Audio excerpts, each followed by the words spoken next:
తణుకు నుంచి వచ్చినటువంటి ఒక తెలుగు వాళ్ళు దాదాపు ఎన్ని రోజుల నుంచి నువ్వు ఇక్కడ మొత్తం అంతా కూడా రథయాత్రని చేపట్టి నియోజకవర్గాలు అంటే ఏ ప్లేస్లోకి వెళ్ళావు? సుమారుగా నేను ఒక 25 రోజుల నుంచి సుమారుగా న్యూఢిల్లీలో తిరగడం జరుగుతుంది మిత్రులారా. నేను ఈ ట్రాలీతో సుమారుగా నాకు కొంతమంది కార్యకర్తలు కూడా ఇక్కడ పరిచయం. ఒక్కసారి మీ ట్రాలీని చూపెట్టండి. ఇది ట్రాలీ. ఈ ట్రాలీతో దాదాపు 25 రోజుల నుంచి తెనాలి నుంచి వచ్చినటువంటి ఒక కార్యకర్త అభిమానంతో దీన్ని నిర్మించేటప్పుడు కూడా నన్ను అడిగాడు, మేడం నేను ఇది విజయం సాధించిన రోజు మీరు నన్ను కలుస్తారా అని అడిగాడు. ఇతడు ఖచ్చితంగా ఈ రోజు ఇతన్ని నేను ఈ విజయం తర్వాత కలిసి దీన్ని చూపించాలి అనేది ఏదైతే ఉందో ఈ ట్రాలీ తోటి దీన్ని మొత్తం ఎంతమంది తోసారు? దీన్ని డైలీ నేనే లాగడం జరిగింది మిత్రులారా. నాకు సాయంగా ఢిల్లీలో ఉన్నటువంటి మన తెలుగు వారు ఉన్నటువంటి సంబంగి రమేష్ గారు, అలాగే అనంతపురం నుంచి ఒక 2 కార్యకర్తలు కూడా రావడం జరిగింది. సుమారుగా ఒక 10 మంది మేము డైలీ ఇక్కడ దీన్ని ప్రచారం చేసాం మిత్రులారా. ట్రాలీతో మొత్తం అంతా కూడా ఇక్కడ చూడండి, బీజేపీ సర్కార్తోనే భారతదేశ అభివృద్ధి సాధ్యం అన్నటువంటిది ఏదైతే తెలుగు అక్షరాలతోటి దాదాపు 25 రోజులుగా మొత్తము యొక్క ఢిల్లీలో ఉన్నటువంటి తెలుగు ఏరియాస్ లో తిరిగి మొత్తం అంతా కూడా దాదాపు ఒక 3గురితో కూడా ఈ ట్రాలీని అంతటిని కూడా తీసుకుని ఢిల్లీ నగరాల్లో తిరుగుతూ ఉన్నాడు.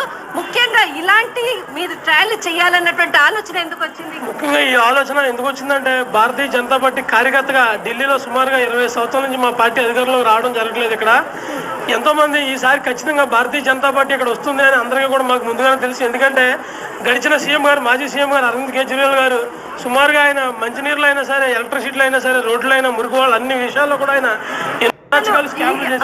ఏదైతే ఉందో మొత్తం ఏ ప్లేస్లో వెళ్ళావు? ఇక్కడ సుమారుగా ఢిల్లీలో ఒక 20 నుంచి 25 కాన్స్టిట్యూన్సీల వరకు నేను నాకు ఓపుకున్నంత వరకు సుమారుగా 25 రోజుల నుంచి దాదాపుగా నేను పర్యటించడం జరిగింది మిత్రులారా. నా లక్ష్యం ఒకటే, భారతీయ జనతా పార్టీ ఈ ఢిల్లీలో ఎర్రకోటలో జెండా ఎగురవేయాలని నా కళకు సహకారం అందించింది ముఖ్యంగా మా గురువర్యులు మాజీ నరసాపురం పార్లమెంట్ సభ్యులు గంగరాజ్ గారు.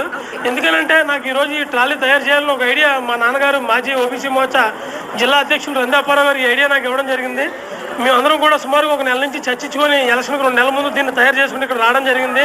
మా గురువర్యులు నేను ఇది తయారు చేస్తానన్నప్పుడు సార్ ఎంత అవుతుందని చెప్పగా ఆయన నాకు 50,000 రూపాయలు నాకు ఇవ్వడం జరిగింది మిత్రులారా. నాకు కొంచెం సాయంగా వారికి నేను మరీ పాదవందనలు తెలియజేసుకున్నాను. అలాగే ఆయన బీజేపీ గెలవడానికి నువ్వు ఎక్కడికైనా వెళ్ళు, ఏది చేసినా సరే నా సాయం నీకు ఎల్లప్పుడూ ఇలాగే ఉంటుందని ఆయన నాకు చెప్పడం నిజంగా ధన్యవాదాలు. ఆయనకు మరొకసారి పాదవందనలు తెలియజేసుకున్నాను మిత్రులారా.